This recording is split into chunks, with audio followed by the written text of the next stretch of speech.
Welcome to today's roundtable on the evolving family enterprise. I'm Wally Head. I'm a director of the Institute. It's my pleasure to kick this off. This program promises to be extremely informative and interesting with an exceptional panel of experts who you'll meet in a couple of minutes.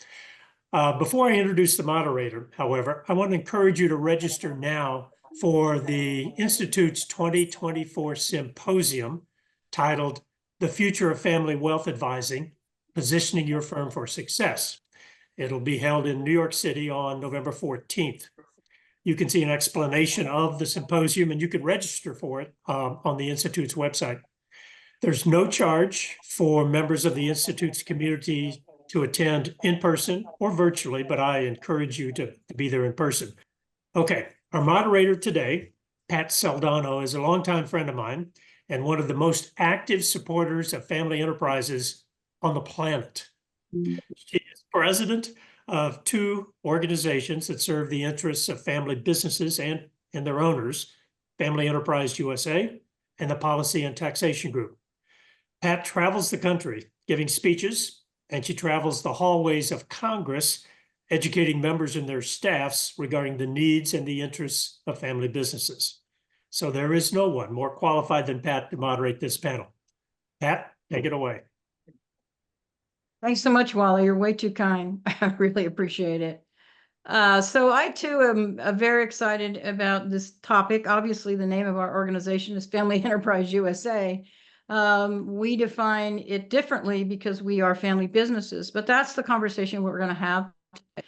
So our experts is going to examine the changing needs of family enterprises and how advisors can better support them. Whether families are still managing their operating companies, they've exited and transitioned, or are focused on shared assets, investment, or philanthropy across generations, this roundtable will dive into the complex, dynamic, various roles and evolving future of family enterprises. So we hope you'll walk away with a few takeaways today. First of all, best practices for supporting families through generational transitions, managing and communication roles and responsibilities with family enterprise, navigating the intersection of family offices, investments, and philanthropy, and preparing family enterprises for future growth and sustainability, and more. So right now, I would like each of the panelists to introduce themselves. And Andrew, since you're first on the screen, I guess we'll start with you. All right. Well, I'm Andy Busser, and I am the president and CEO of Pitcairn. We're a shared single-family office for about 115 families around the United States. And Linda, you're next on. So Linda Mack. I am Linda Mack. I am the founder and president of Mack International. We are a boutique firm that specializes in providing C-suite retained executive search and consulting solutions to family offices, their private investment firms, and family enterprises. David Novak. Yes, I'm next. Hi, David Novak.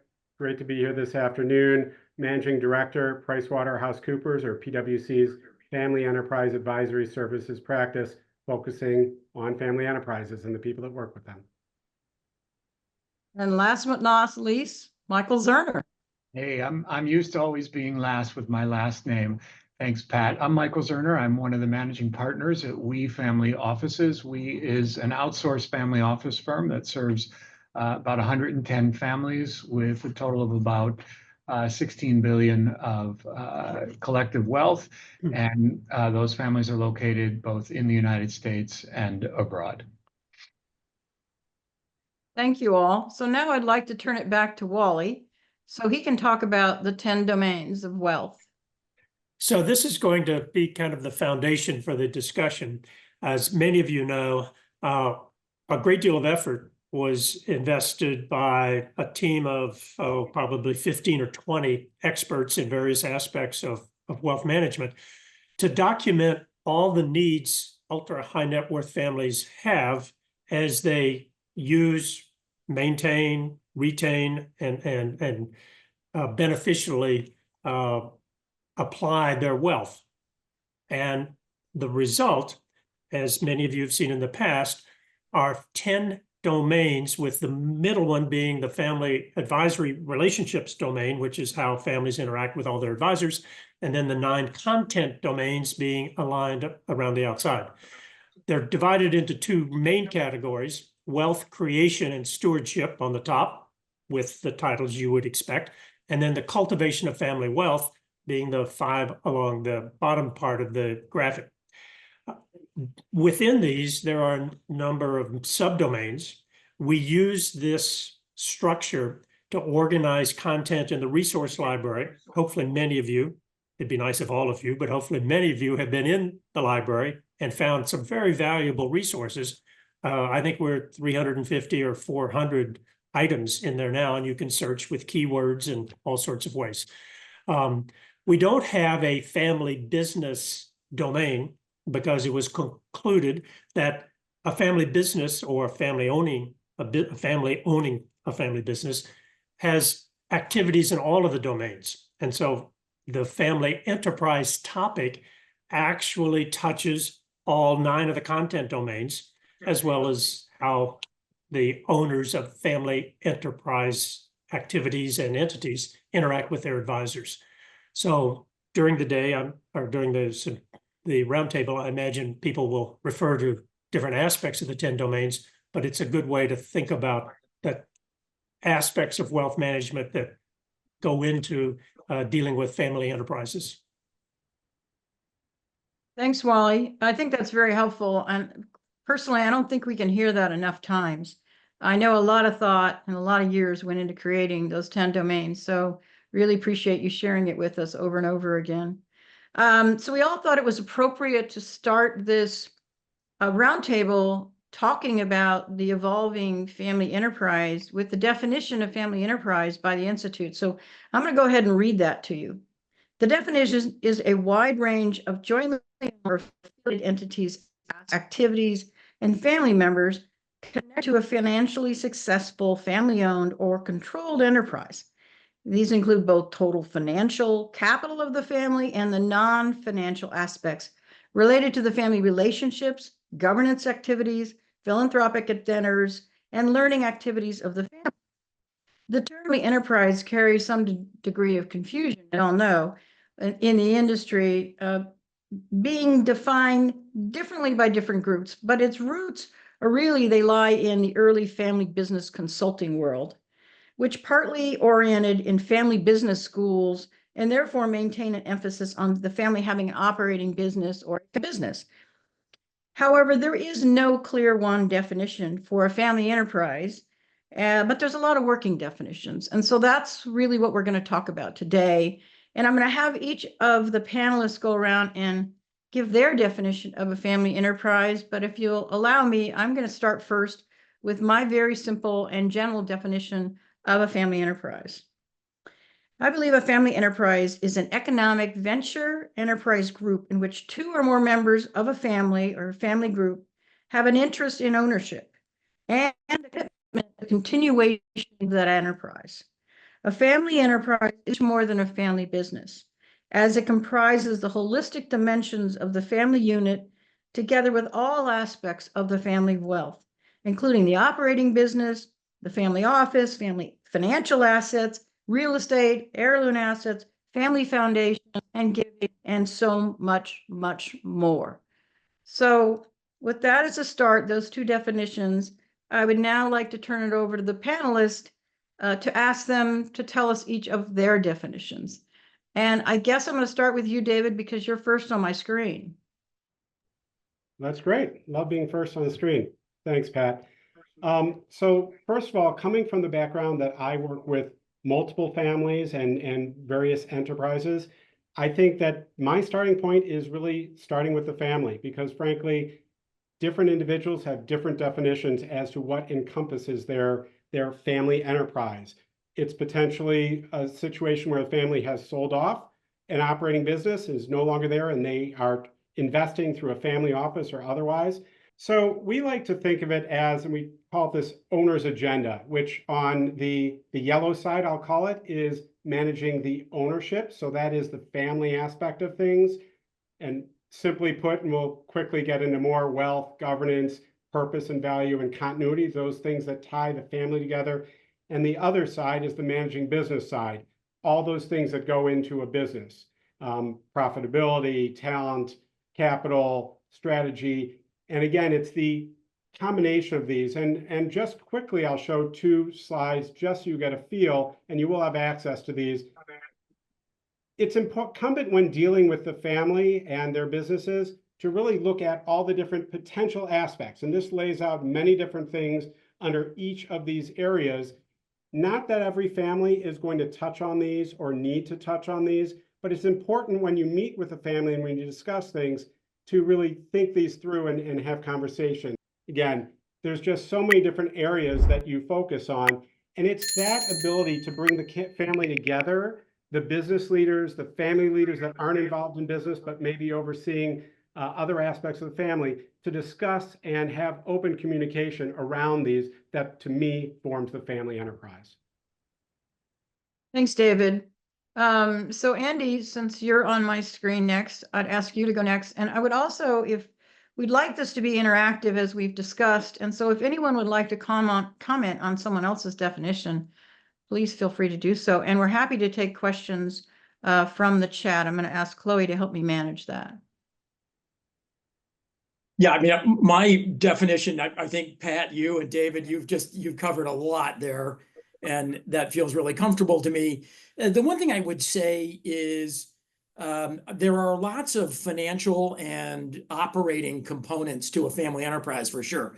The thing that I think can get lost from time to time, and you've both touched on this, is the family component of it. And David, I think you said you got to start with the family, and I really think that is right. And I think one of the biggest challenges in any family enterprise is remembering that it is a family enterprise. It's not just a normal business that's out there. And a lot of enterprises, family or otherwise, you get very comfortable hiring technical experts in investments and accounting and taxes and so many technical domains where you need real help. And where I think a lot of family enterprises go off the rails is not that they chose the wrong private equity strategy or the wrong tax strategy, it's that they didn't communicate on the family side. And so I would encourage anybody who's thinking about family enterprises and advising families on family enterprises, focus as much as you can on the family side, because that is almost always where the risk is and where things fall apart, at least in our experience. Good. Michael, would you like to go next?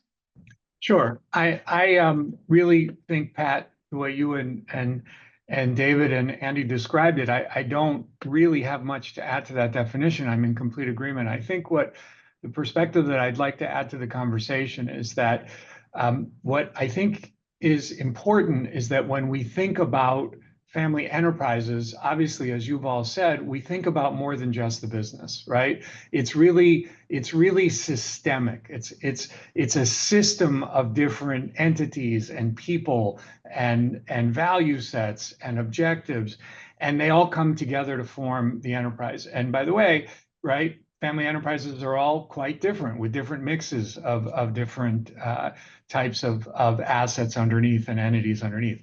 But what I think becomes important, and sort of for me, the key takeaway is that when you start thinking about a family enterprise, you start engaging in systemic thinking.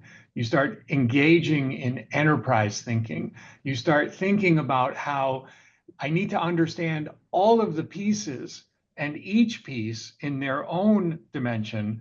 But then there's an added responsibility, which is I need to think about how does that all come together? How does the strategy and the purpose drive what each piece does? How do I think about being sure that if I'm taking an action in one piece of the enterprise, it has an impact, I understand the impact it has on another piece of the enterprise. And I think it's that systemic thinking that those of us as advisors, and all of us on the call are advisors, that's really our job, okay, is to do that systemic thinking, is to help the family, right, think horizontally, to help the family connect the dots, to help the family understand the implications. And so by calling out a family enterprise, I think we do a great service to raising up this idea of systemic thinking, enterprise thinking, and sort of helping families connect the dots, not just solve in any one particular piece. Yeah, it makes a lot of sense. I agree with that. So Linda, So I agree with everything everyone said. You know, to us, we think of the entire ecosystem of the family, and they're all interrelated. So it's the family and all the family members, it's the family office, it's the family enterprise in terms of the businesses that comprise it, and they are all interrelated. It's kind of like the J. Hughes that you know, you have to be thinking not only about financial capital, but also the social, human, and intellectual capital of the family that spans all of these components. So I think we think of it in much the way everyone has described, as kind of a combined enterprise, and you take into account all of the intersecting pieces of that. Pat, if I can I add one thing, Pat? Because Sure. I think that families tend to think of a family enterprise as being their business, right?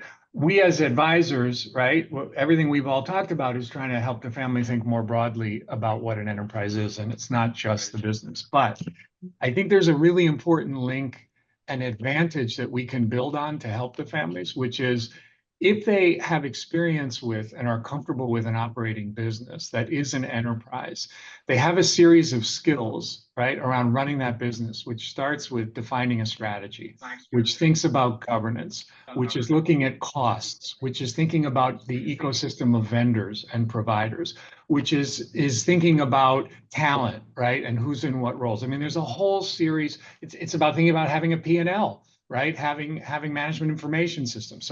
So those are skills that are business enterprise skills.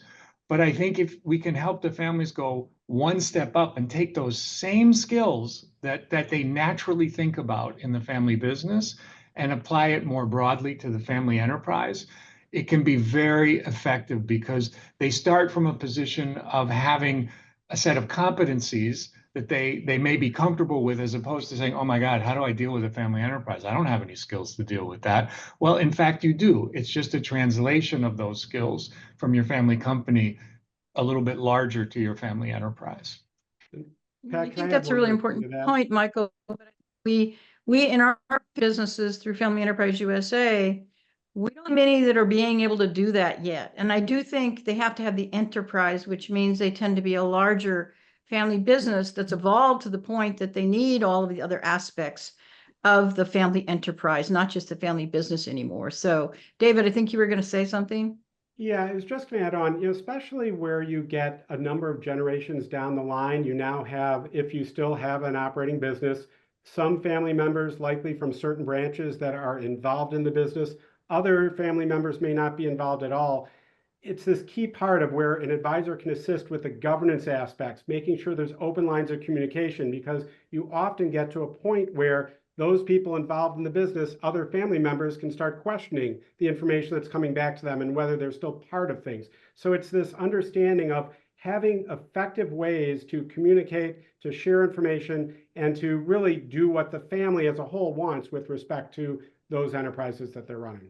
Yeah. And we deal with a Exactly. lot. Our focus is mainly with family offices as the first level of contact. And I would say we often describe it as it is a professional services business that provides services to family clients, family members, such that they choose to do business with that family office. So the one role is the family professional services business. The other role is that of being a trusted advisor to family members individually and collectively as the family in the aggregate. All right, so I want to add a comment here, and then I want to move into some of the real life experiences and challenges you've had with families. And the comment I want to add is this: you've all touched on communication. We, through Family Enterprise USA and Cornell Group, surveyed children who were taking courses in family business management. And it wasn't an easy task. First of all, most family businesses do not identify themselves as family businesses when they're taking these courses. So it was a 10-question survey, and it asked, do you have a family business? And do you work in the business? And about 70% of the students work in the family business. And I should have mentioned, these are graduate courses. So what was fascinating to me is when we asked them a lot of other questions, the size of the business, location, those things. But we asked them, what is the biggest challenge that they have in the business with the business personally as a next gen? It could be second, third, or fourth generation. And was it succession planning? Was it estate planning? Was it profitability of the business? Was it, working with their parents? And number one, and you're all going to laugh at this, number one was communication. By far, absolutely the most important and biggest concern they had was communication. And I think everything always comes down to that. So I think with that, I'd like to ask you all to talk about some of your experiences, and specifically the way we frame this question here. I think it's pretty complex. Bear with me. It says, what are some challenges that you've experienced serving generational family enterprises that may have included many households with varying amounts of wealth and wealth management needs, and many other advisors used by those households? And there may be a limited service family office, a family foundation, and a rating company. And on top of that, some next gen members that may not want to join the enterprise. So does anyone have any experience with an organization, an enterprise like that you would like to share? We work with multi-generational families, and our focus is helping them find the C-suite executive talent to lead them and lead the office, help them accomplish their long-term objectives, and very often to sustain themselves and their families into future generations. One of the biggest challenges is communication.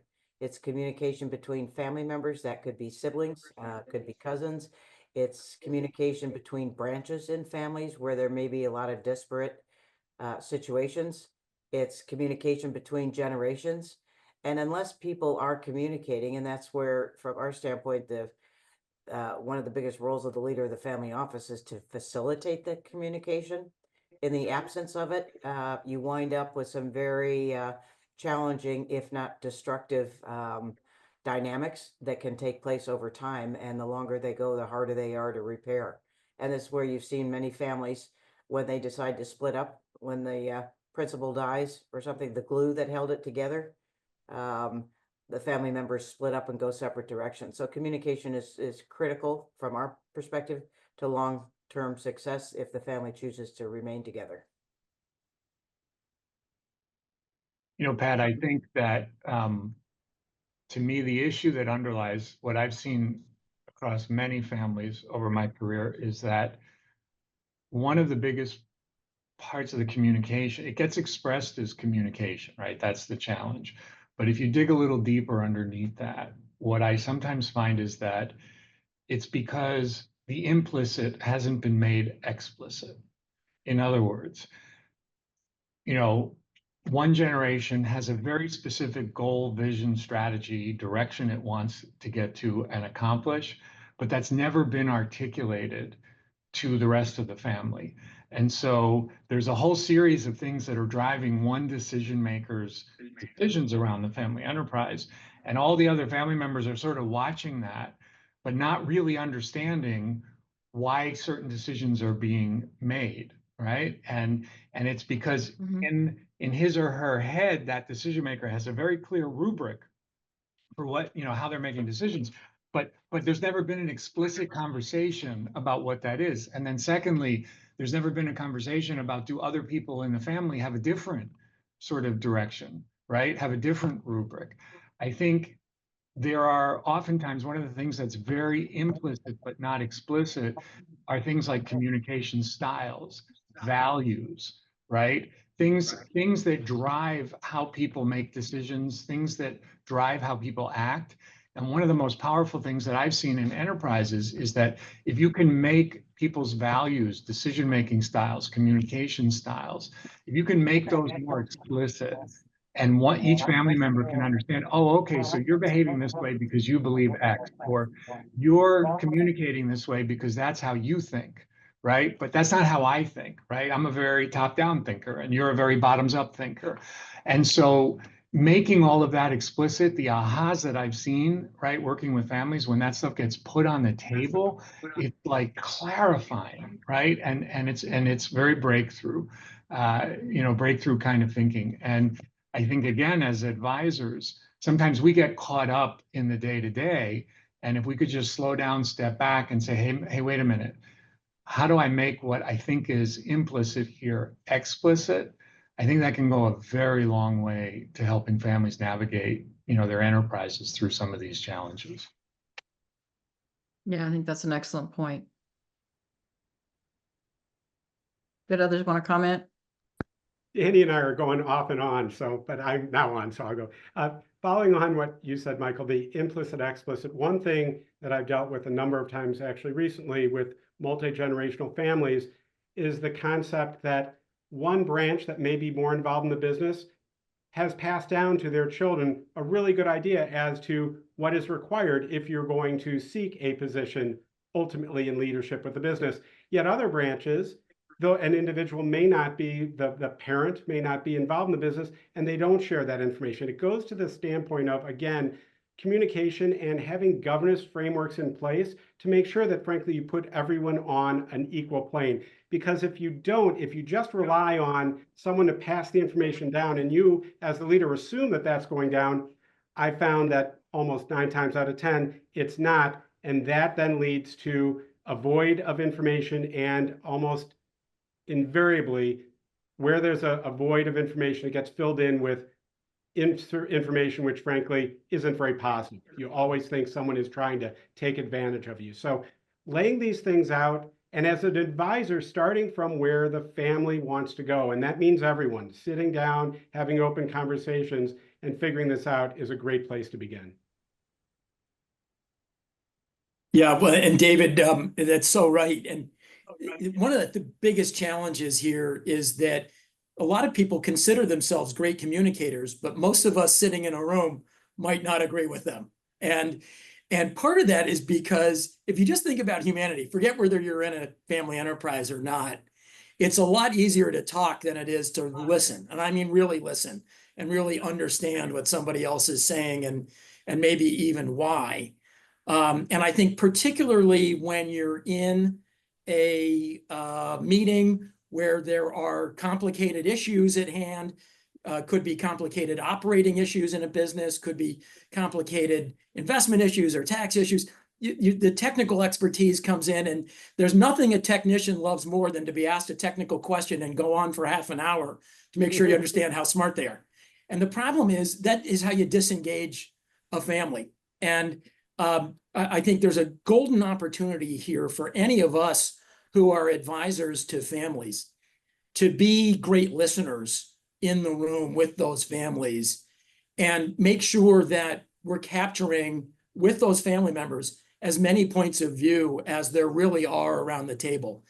Because so many people will walk past that, family members and advisors alike, and you really honestly don't have the kind of communication you need that will generate legitimate buy-in to the governance structure and the decisions and the outcomes if you don't listen to people and not just let them be heard, but let them see some of their fingerprints on the output of whatever it is that's being discussed.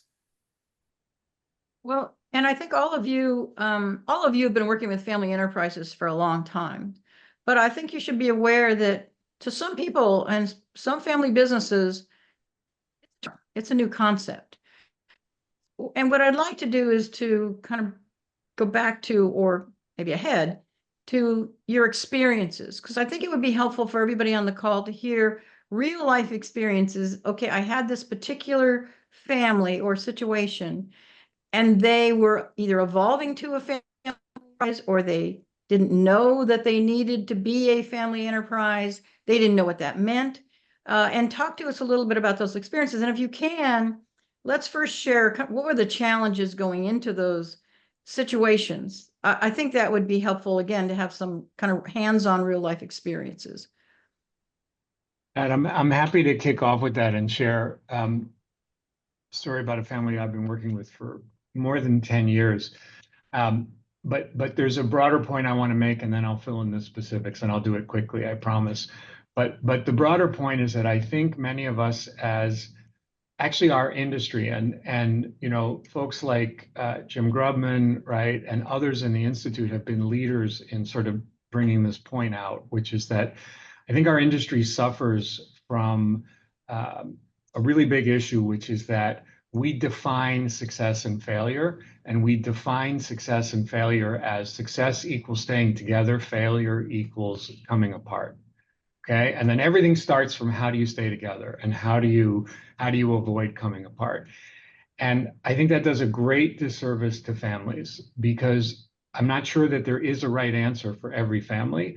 And the answer to staying together or breaking apart needs to evolve naturally from each family. And as you make those implicit things explicit, sometimes it becomes very clear that actually coming apart is exactly the right answer and the definition of success, right? And staying together would be very harmful. But if the families feel like that's from the get-go, coming apart is failure, okay, it can be really, really damaging. And so the case study I'll give you in sort of a nanosecond is wealth created. We're probably in fourth or fifth generation. I think the third generation is currently leading the family, two brothers. One brother is making a whole series of decisions more than the other. One brother is leading the operating company.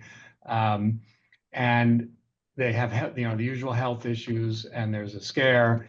And all of a sudden, the family realizes that they are dependent on one of these brothers, okay, to drive the family enterprise. And what becomes very explicit about 10 years ago is that that's not sustainable, and the family realizes that's not sustainable, and they start embarking on a journey to be open with the family about where do we go from here, what's our direction, how do we engage more family members. And one of the things that happened as we went through that process was that we did a values survey, and we looked at the values of each family member by generation and by individual. And what popped from that was that the value set of the two brothers, right, who were sort of in the decision-making generation, was so profoundly different, okay? Not one is better, not one is worse, but so profoundly different that actually staying together was the wrong answer for this family. And there was a lot of tension in the family. And the minute we popped the option that they could actually thoughtfully over 5 years think about evolving to be two separate families with two separate enterprises, everything sort of, the tension went out, and we had a huge amount of work to do to work through how we do that, how we disentangle the assets. They had very complex ownership structures. There were, you know, U.S. people, non-U.S. people, but all that became detail. And what became really clear was the objective that the right answer for this family was to separate and to partition. And both brothers subsequently passed. The next generation of the family each took on the leadership mantle. There was no destruction of wealth. There were no lawyers that were paid huge fees, right? It was a natural evolution. And today the family is operating as two branches, each on their own enterprises, with the next generation taking leadership roles. I mean, it's a very successful outcome of what I think many might have viewed sort of, you know, ex post, right, as a failure, that the family partitioned. So if we can stop ourselves from thinking that, you know, breaking apart or staying together is success or failure, I think we can do a big service to families. Yeah, that's a great example, because as advisors, we need to do what's in the best interest of the family. And sometimes it may be what we think should be the answer. So great example, Michael. I think Jim Grubman, you have your hand up. Do you want to ask a question or? Yes, I want to add to what Michael has said, and then ask the collective people on this call about another issue related to communication. One of the things years ago, and you're asking Pat for examples, specific practical examples, I was working with a family in Canada that not only had difficulty communicating, but one of the things I started to notice was they really did not know how to negotiate with each other. And we often lump a lot of things into communication. that actually are negotiation skills. And a lot of families have really poor negotiation skills. You have to listen to each other, understand when somebody makes a proposal. It's not all or none. You don't have to defend your position or shoot it down. And some of the people who I see on this call know I often talk about the value of negotiation skills and teaching negotiation to families because often they're really crappy at it. And so they can't get to shared solutions and to figure out something that they kind of co-create together. It's if somebody makes a proposal, then either it's accepted or rejected in its entirety. And it can be really helpful to help families in this one Canadian family that I was thinking of. Eventually, they actually had to replace the family leader who was really terrible at being able to allow people to negotiate things. And they replaced the family leader with somebody who understood that much better. And it absolutely transformed the family council and the family. I mean, just, Thanks. Appreciate that. Excellent comment. mm, Does anyone else want to share in their experiences? And I think if you have a family that you're working with that has a business, but they have other parts of the family, and you've been able to build that for them, I think that would be interesting to have you share as well as, or just the challenges that you faced with experience like Michael shared. That looks like Dennis has I- something to say. I could share a quick one that's built on it. One is a lot of the some of the issues come up when it gets phrased as an either or thing, and I can just share a family that had a family office, and the patriarch was still alive, and they had 7 kids in the next generation, and we were having a really hard time getting the kids to participate because the father was, as you might imagine, very controlling, and we redefined the family office as, instead of being a family office for the father, we said, well, this is really a multi-family office for 8 families.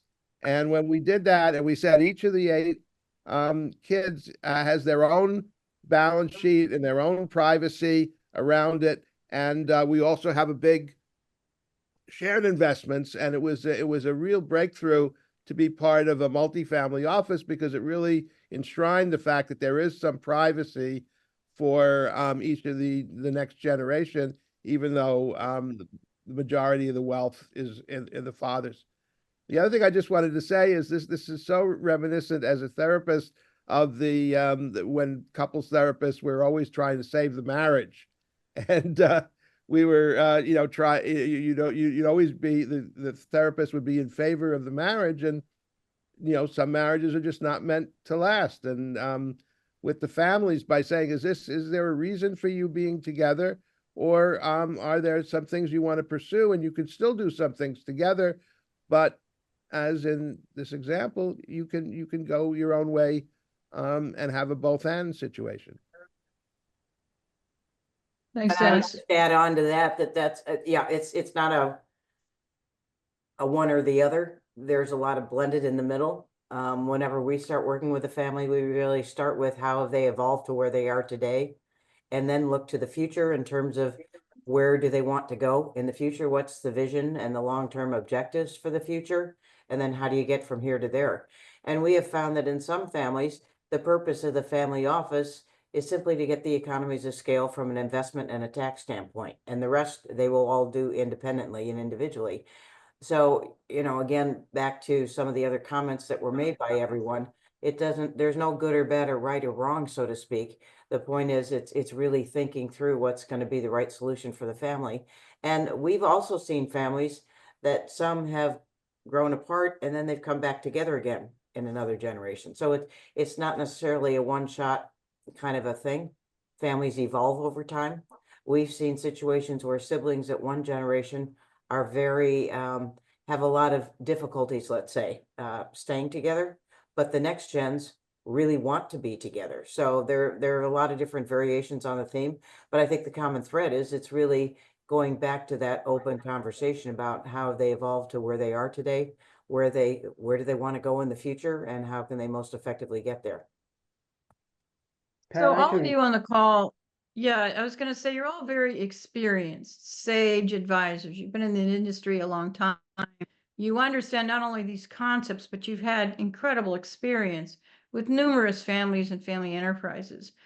But how do you train, or how do you educate, or how do you mentor the next generation of your advisors? I mean, I think that's a really big question. I bet a lot of people on this call have, and I'd love any insights anyone has. I'll kick that one off. It's such an important question because if you can't relate to the next gen of family members, they're not going to become clients. And so you got to find a way to do that. And we've basically taken two approaches to that. One is to make sure we are constantly hiring more junior advisors and analysts, really analysts who have potential to become great relationship managers, not just great financial advisors, but great relationship managers. And we totally changed what we look for when we hire people. So traditionally, we hired people who had majored in finance and had worked at an investment shop or an accounting firm or a tax firm and had the technical expertise that we wanted to fill right away. And we've totally changed that, where now we hire people who have great human skills. And we totally ripped off this idea from a great restaurateur named Danny Meyer. But we really look for people who have fabulous human skills, warm optimism, deep curiosity, a strong work ethic in anything, real self-awareness, which is extremely rare in human beings, and genuine empathy for others. If you find people with those 5 skills, none of those are technical skills, but if you find people with those 5 skills, you can train the technical things.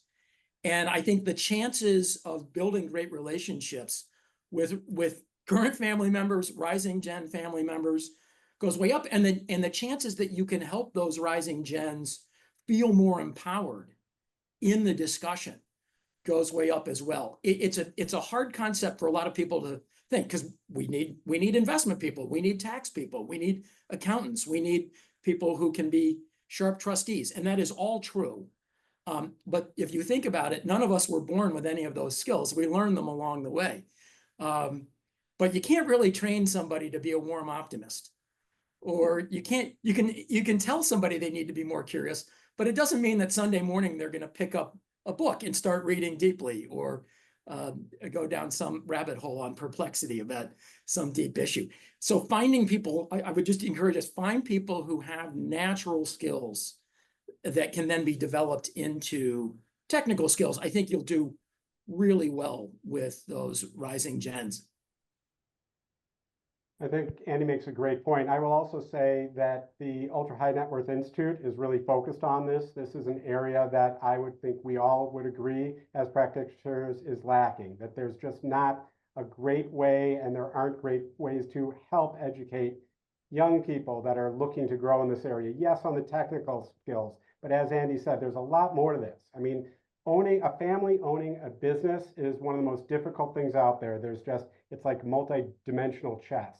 So at PwC, we take a similar approach to Andy in our small group, finding people that have the skills to work with individuals, to understand, to be frankly active listeners before talking and thinking that you have all the solutions.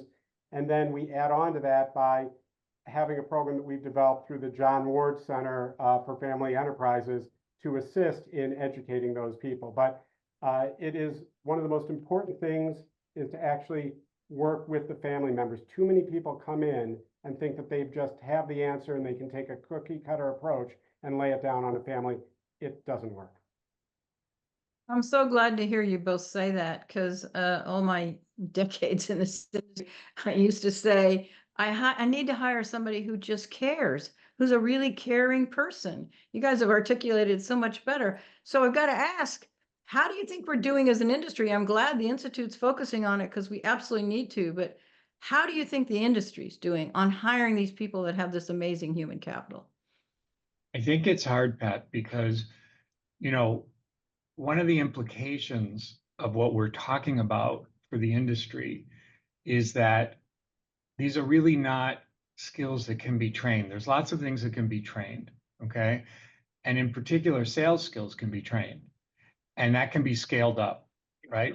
But the kind of skill we're talking about here is not a sales skill, right? It's an advisory skill. It's a listening skill. It's an empathy skill.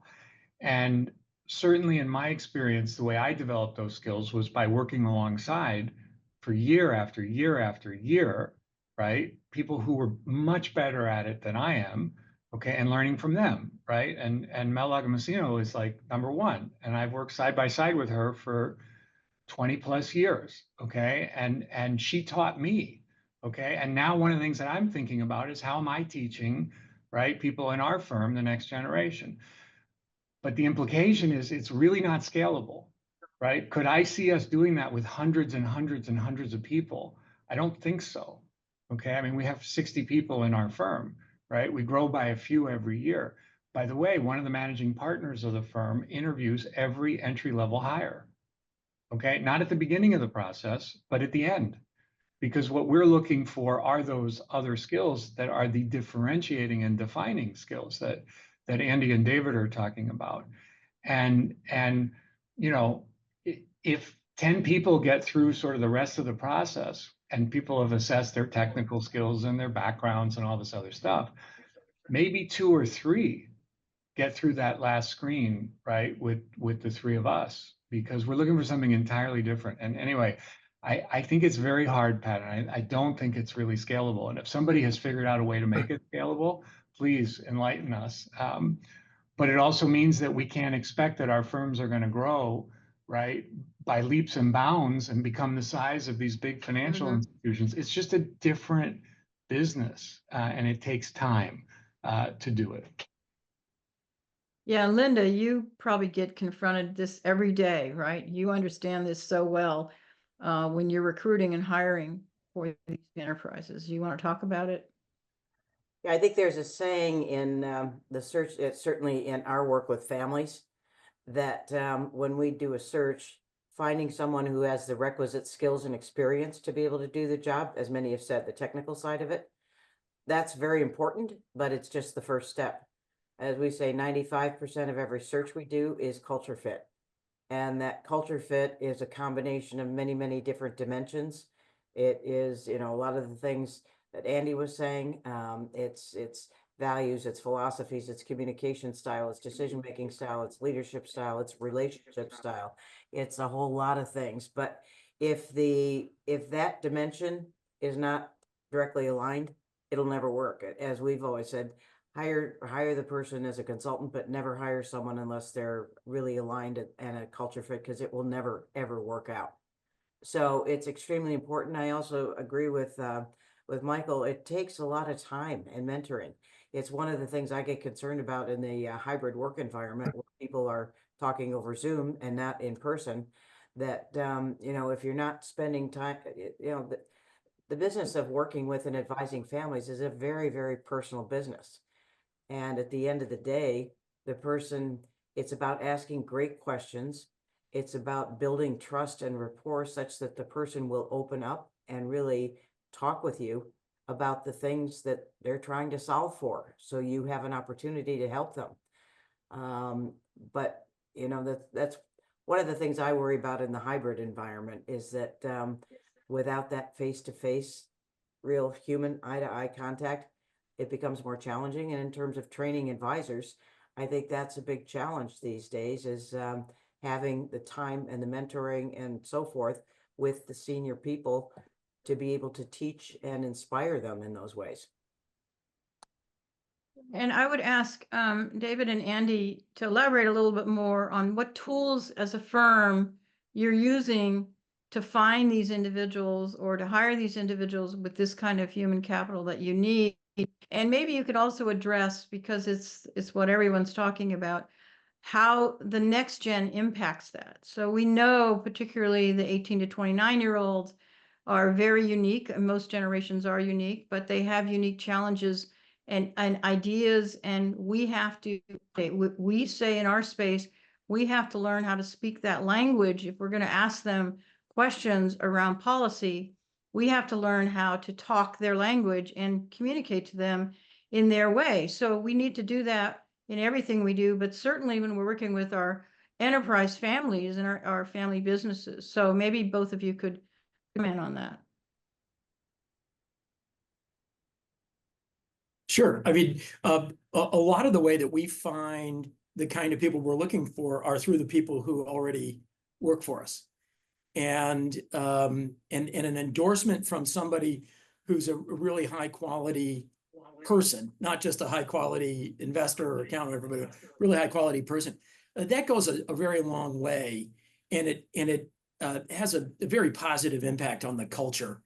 And we've been very lucky to find people that way. One thing I would encourage everybody to do in that regard is look for people outside traditional channels. I'll just give you an example. One of the people that I'm interviewing next week for a junior role, and she's gone through a bunch of interviews and seems to be quite good. She's coming from the art world. Now you might say, "No, come on, it's an art history major. Isn't that a punchline to a lot of jokes?"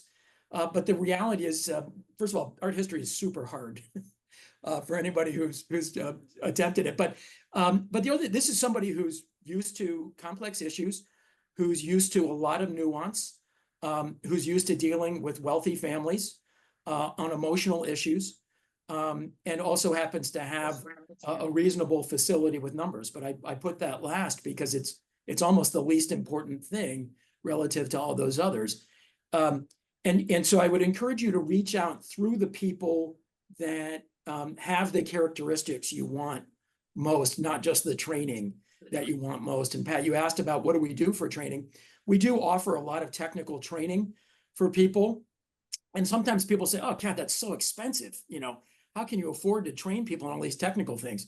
And my answer is it's way cheaper than trying to train an accountant who likes to close the door and just sit down and do work, and try and train that person to become a warm optimist or deeply curious in other areas. In fact, I argue that might almost be impossible. And as Linda said, hire for culture fit, hire for somebody who's going to be that really curious, relatable person, and invest in the training for everything else. I'll be very quick then. So first of all, a lot of what Andy said ties with ours, although I'm not interviewing any art history major at this moment, but I will think about that. But I do want to actually take it because it ties to this part, but also goes to your question before, Pat, of kind of experiences that any of us have had, positive or negative, in working with something. And this goes back a fairly significant amount of time, but I had a senior leader of a business. The family was very intent on another family member taking over the business and running it going forward. And this individual was highly capable, but also showed how, frankly, smart they were at all times and never let down their guard to the family. And I had a conversation with this person once and said, if you really want someone else from your family to be willing to take up the reins potentially or be interested in this, they can't all think that no one is as smart. No one could run this business. And you need to show that, frankly, there are times when you failed. That never ended up happening, but actually it got me to find a quote, which I kind of use all the time and actually also use from the standpoint of people that I look to hire. And that is, we might impress people with our strengths, but we connect with people through our weaknesses. So that ability to show that you're not perfect, that you have failures, is really important in the family setting. It also is important in the advisory setting. That's a great quote. I love that. I'm going to use that. Thanks, David. All right. Well, I'd just like to thank everybody for being on this call. Hopefully you all learned something. I know I did. Really appreciate the panelists as well. You all did an amazing job. And I think it was enlightening and informing and very interesting. So have the rest of your day. Take care.